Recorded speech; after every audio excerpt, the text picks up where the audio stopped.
CM Dhami ने चमोली के नंदानगर के आपदाग्रस्त क्षेत्रों का किया निरीक्षण। प्रभावितों को बांटे 5-5 लाख के चेक। इस दौरान सीएम धामी ने पीड़ितों से बात की और उन्हें हर संभव मदद का आश्वासन दिया।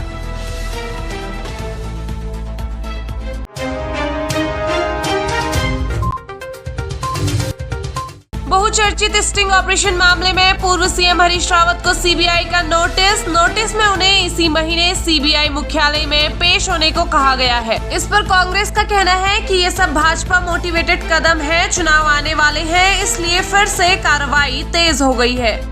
बहुत ही शर्मनाक है कि गड़े मुर्दे उखाड़ने पर भाजपा उतारू हो गई है और ये सब भाजपा मोटिवेटेड कदम है, इसलिए क्योंकि अब चुनाव आने वाले हैं राज्य में दोबारा, तो भाजपा लोगों को फिर से याद दिलाना चाहती है और हरीश रावत जी को एक कल्प्रिट की तरह प्रोजेक्ट करना चाहती है हर विधानसभा चुनाव से पहले। और ये मामला पिछले 9-10 सालों से सुलट ही नहीं रहा है। आज हम 2025 में हैं, मामला 2016-17 का है।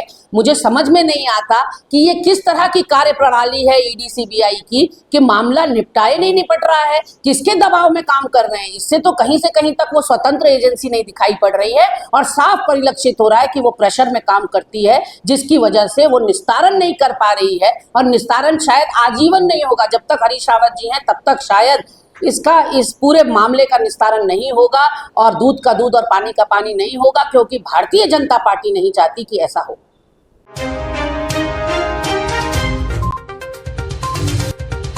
कैबिनेट मंत्री गणेश जोशी ने अधिकारियों के साथ बैठक कर मसूरी में आपदा से हुए नुकसान की समीक्षा की। बैठक में प्रभावित क्षेत्रों में बहाल किए जाने वाले कार्यों पर विस्तार से चर्चा की गई।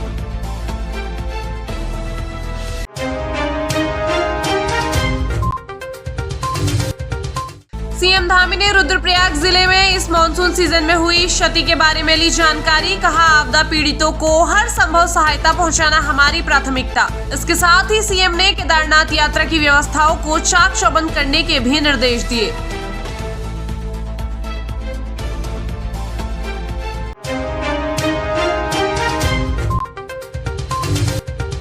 उत्तरकाशी में गहनों की सफाई के नाम पर सोने की चोरी करने वाले गैंग का भंडाफोड़। अंतर्राज्यीय गिरोह के 3 आरोपी गिरफ्तार। सोने के गहनों को साफ करने के नाम पर लोगों को बनाते थे बेवकूफ।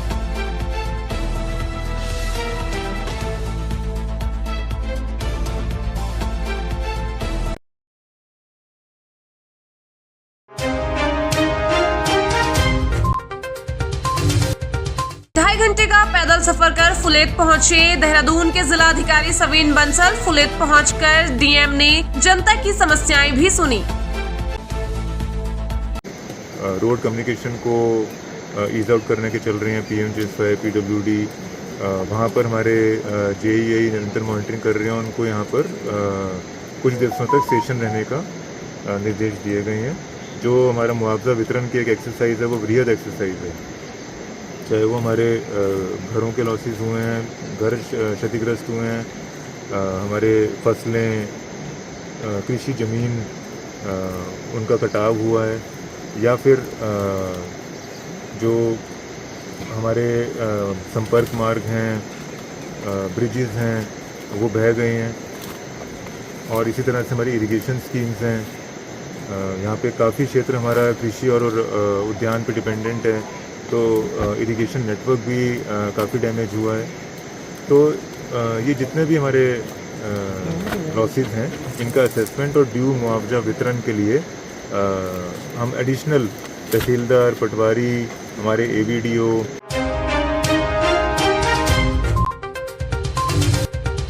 रुद्रप्रयाग दौरे के बाद सीधे श्रीनगर पहुंचे सीएम धामी। सिद्धपीठ धारी देवी मंदिर पहुंचकर मां धारी के किए दर्शन। इस दौरान उन्होंने 4 धाम यात्रियों से बातचीत कर व्यवस्थाओं के बारे में जानकारी भी ली।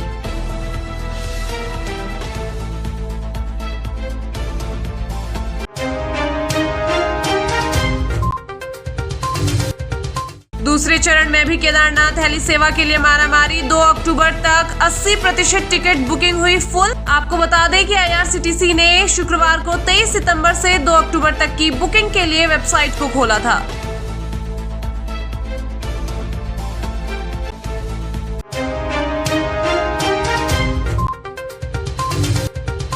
एक बार फिर से चर्चाओं में अल्मोड़ा मेडिकल कॉलेज। अब नॉन टीचिंग स्टाफ ने खोला मोर्चा। कर्मचारियों का कहना है कि अगर 22 सितंबर तक उन्हें वेतन नहीं मिलता है तो वो पूर्णकालिक हड़ताल पर जाएंगे। इस दौरान इमरजेंसी सेवाएं भी बंद रहेंगी।